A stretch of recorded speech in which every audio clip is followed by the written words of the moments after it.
Você já ouviu falar da segunda epístola aos Coríntios? Hoje veremos do que essa carta trata, do que ela fala e o que nos ensina. Vem comigo!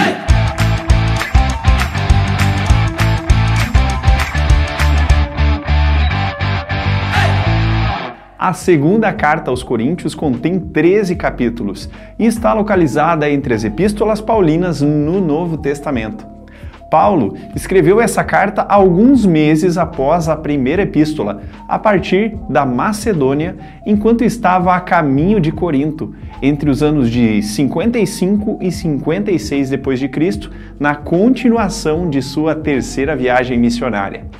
O apóstolo enviou essa carta com auxílio de Timóteo, que havia cooperado na fundação desta igreja.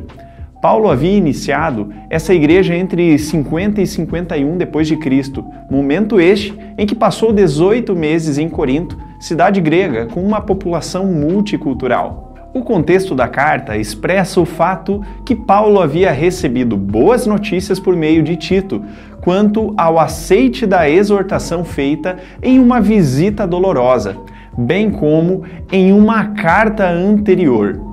Apesar da conduta equivocada da igreja em vários assuntos, suas duras palavras foram necessárias para a correção da postura dos coríntios. Acima de tudo, Paulo escreve mais esta epístola para comprovar o amor e o apego que tinha em seu coração por aquela comunidade de irmãos, afirmando a reconciliação com aqueles que haviam se entristecido com suas palavras corretivas, bem como aqueles que haviam o rejeitado. No entanto, ainda havia alguns irmãos insubmissos e relutantes quanto à autoridade do apóstolo, formando um grupo que estava ganhando força no meio da igreja. Estes haviam se tornado antipáticos a Paulo, questionando até mesmo o seu apostolado.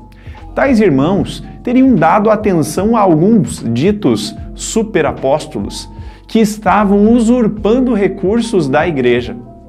Paulo usa dessa situação para relembrar que o fato dessa igreja existir já comprovava o seu ministério e também sua autoridade.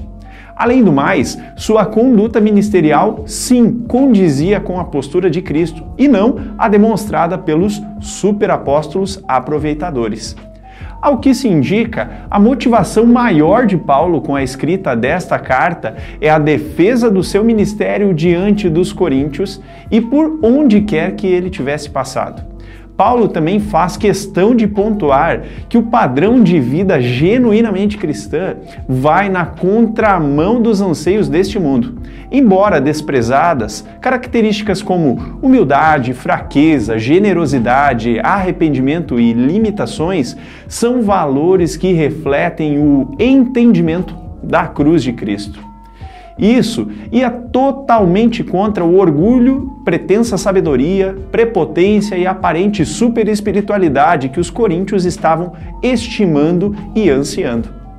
Paulo também usa dessa carta para encorajar a cooperação dessa igreja com a expansão do reino, assim como a assistência dos crentes da Judéia.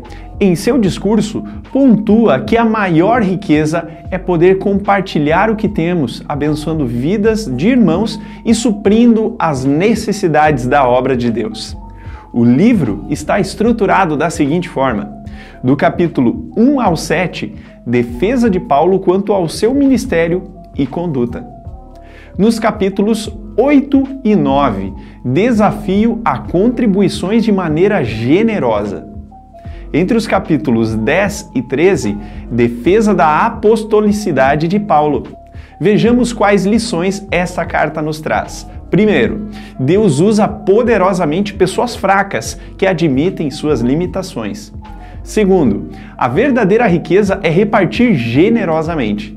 Terceiro, devemos honrar aqueles que por Deus foram vocacionados. Mais algumas curiosidades deste livro.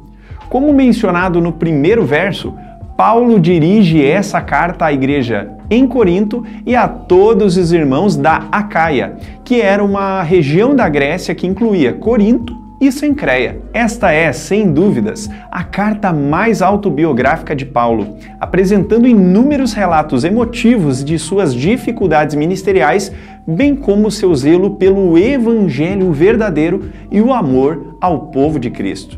Ele apresenta essas informações para legitimar o seu chamado e a autoridade recebida de Jesus.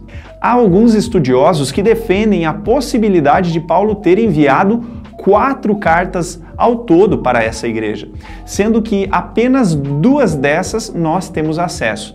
Nesse sentido, as cartas disponíveis no então seriam, na verdade, a 2ª e a 4ª. Você gostou desse breve resumo? Espero que sim. Então compartilhe com seus amigos. Nós da Faculdade Batista Pioneira estamos à disposição para te ajudar a entender melhor as Escrituras.